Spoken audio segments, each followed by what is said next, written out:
Hey guys, it's Ben with Exceptional Glass, 888-83 Glass. Today we're in Chatham, New Jersey, and we got a phone call from a neighboring client of ours that her shower door seems like it's sagging down. Now, super alert, we did not install this shower, and I swear to you, we did not install the shower because we don't particularly like using U-channel for anything, unless we're doing an economy series version.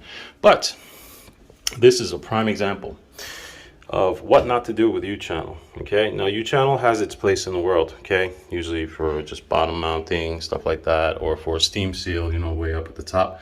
But for holding weight and the door, as you can see, that is not the intention of U-channel. So the shower itself, the client mentioned it was about 20 years old, or 20 years plus, so it has held up until about a month ago. And notice why. So again, just like I've mentioned in other videos of do's and do nots, you'll see the link right up there. Never use U-channel as a fastening mechanism for a piece of glass that's holding a door, okay? Because again, U-channel does not fasten the glass, meaning it doesn't mechanically hold it in any place. It's so then what they do here is they use a gasket to fill in that void so that it's kind of having a clamping mechanism, I guess you can say. But as you see over time, these rubbers, they get all moldy and they get brittle and they start compressing and just giving up. Also, they didn't back it up with any silicone inside the channel as a backup plan.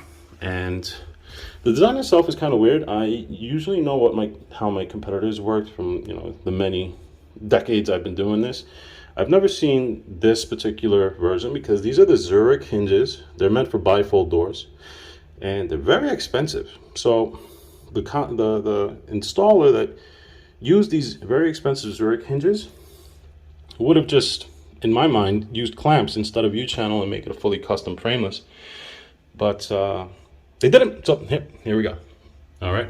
So the right way to fix this is, one, removing the door, replacing this panel now with a clamping mechanism using our wall mount clamps or ceiling mount clamps. So we're not doing that today. We still need to fabricate the glass. So we'll be back in about 2 weeks with a new piece and remedy. All right. So if you have an existing shower that looks like this, that has U-channel on a panel that's holding the weight of the door, you may want to consider siliconing it or using some sort of bracing mechanism, thinking outside the box, DIY, something, because this is an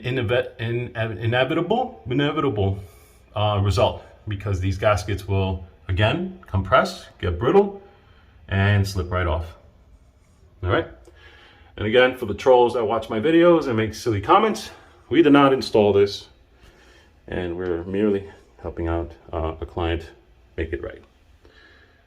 All right, so if you guys got one of these, please feel free to give us a call, 888-83-GLASS, or visit our website, njglassdoors.com. Hey guys, thank you for watching the video. Don't forget to click like and to subscribe to see our latest DIY videos on how you can fix your own freaking shower door. And click a like, thumbs up, or a better spider will crawl on your face.